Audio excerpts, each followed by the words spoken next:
Hi, everybody. Happy COVID-19 greetings to everyone. It's another episode of the conversation. We're all in our little superhero lairs spread out across the world. And honestly, when I think back on all the different conversations we've had within the conversation, bringing people in from remote locations is sort of what we've always done. So in a way, nothing has changed. But I hope you are well tonight. And I have to be honest and tell you that I needed this conversation that I'm about to have with Alex Sammon. I needed it tonight. I needed it because I can get bummed out as you look at progressive setbacks, as you look at setbacks on things that you feel are, frankly, a moral imperative. I'm talking about things happening at the Supreme Court level. You see the system just grinding progressive virtues out. And so this is a story of progressive success in the face of the machine that was trying to grind it out. And Alex Sammon, who writes with the American Prospect, welcome to the conversation. It's great to have you here. Thanks so much for having me. Alex, that's my long intro. I'm going to shut up now, but I want you to try to just take people through what I'm talking about, which is a piece that you've just done, which really goes through, I think, an encouraging story of how sort of the ragtag progressive machine went up against the big, nasty DCCC machine and then came out on top. Absolutely, yeah. So it's easy to think about this election season 2020 as something of a defeat for progressives. Obviously, had some high hopes going into the cycle with the Bernie Sanders campaign and the Elizabeth Warren campaign, and a lot of these policy initiatives were very popular. Obviously, that didn't work out so well, but there were some serious victories for the kind of progressive campaigns world in this cycle, and it kind of began in March 2019. So very early on in the cycle, when the DCCC, which is responsible basically for incumbent protection within the House, issued a statement that said that any firm that works for the challenger, implicitly it was a progressive challenger, would be blacklisted from working on high dollar red to blue campaigns. And that decision wasn't actually a huge newsmaker at the time, unless you're a very close watcher of it. But in theory was going to choke out money and talent from progressive campaigns and kind of take the teeth out of them from the very get-go. And what happened? I don't mean to interrupt, but I do want to make a point. This is extremely important what you're saying. It's one thing for the DCCC to go, okay, we're going to support this incumbent. We're supporting this incumbent with money. We're supporting this incumbent with advertising, whatever, with consultants. But what you suggest, what this blacklist is about, is no. But if you help the progressive candidate, if you go up against the incumbent, we are going to ice you out as a vendor, and we're talking about big money, and you will be done with the DCCC. That's right. And so for someone who works in campaigns, if you're a strategist or a pollster or a consultant or a vendor or any of these things, having access to the DCCC and its campaigns, where exactly where the big money is, that sort of stuff can sustain you as a professional. It can sustain your business. It can make you able to make payroll.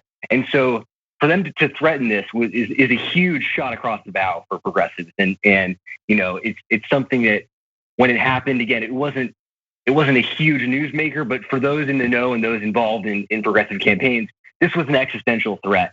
And and so it kind of kicked off that 2020 campaign cycle on that note, which was, we were going to see basically, is this a death knell? Can progressives overcome this and win? And now, 18 months on, we can say, actually, in a lot of ways, progressives use it to their advantage. And what we've seen come out of this is incredibly robust campaign infrastructure that is winning races all over the country, and it's winning them in serious numbers. And so that's a sort of result that doesn't fit so tidily with kind of the broad narratives that have predominated in this campaign cycle, but it's a very important development for progressives going forward, and especially as they look to accumulate more and more political power in Washington.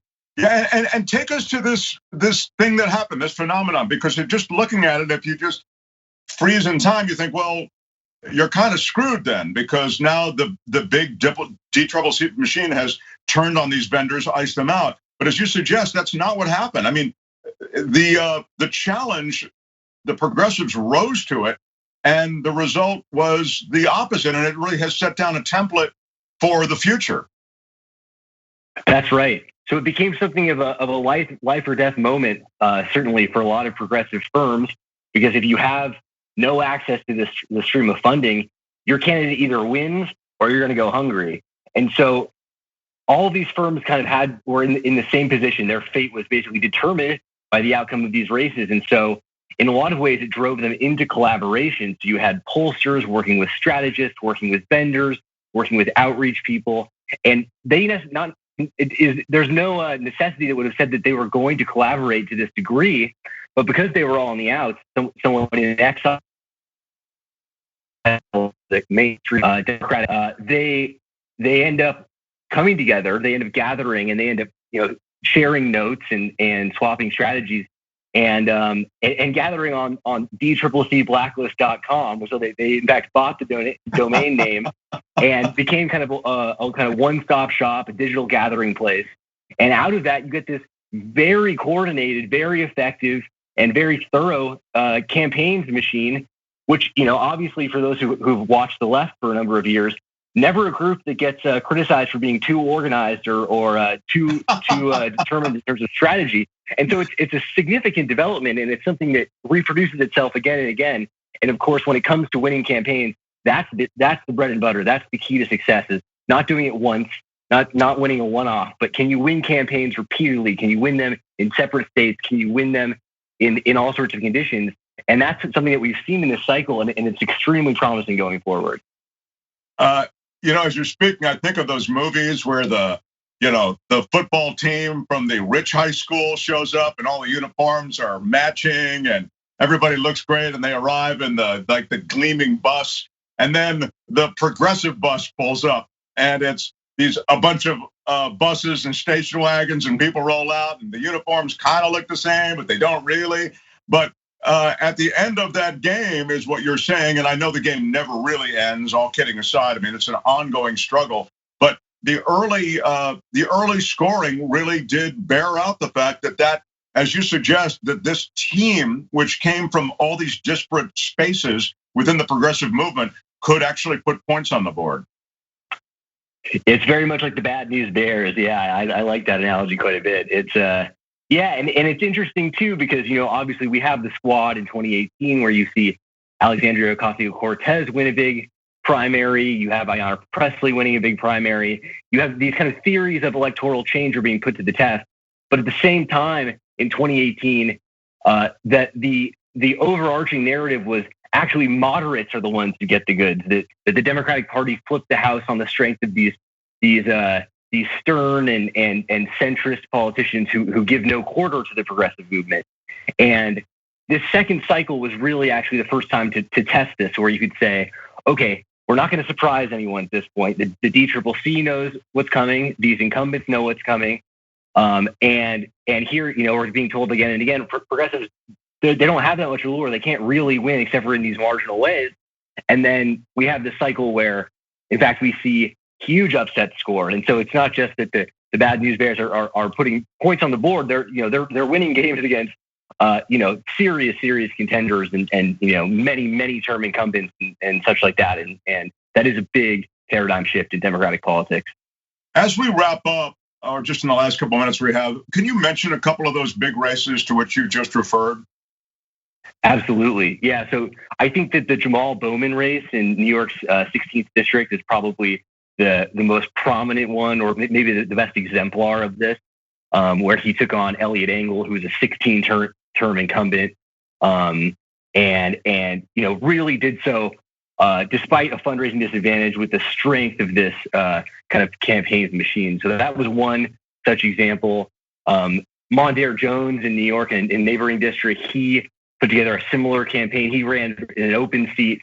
Nita Lowey was retiring, but she may not have retired if not for his campaign in the first place. Marie Newman in Illinois is another one. And then, of course, Cori Bush in Missouri.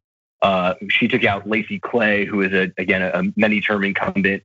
And those, I think, are the big four.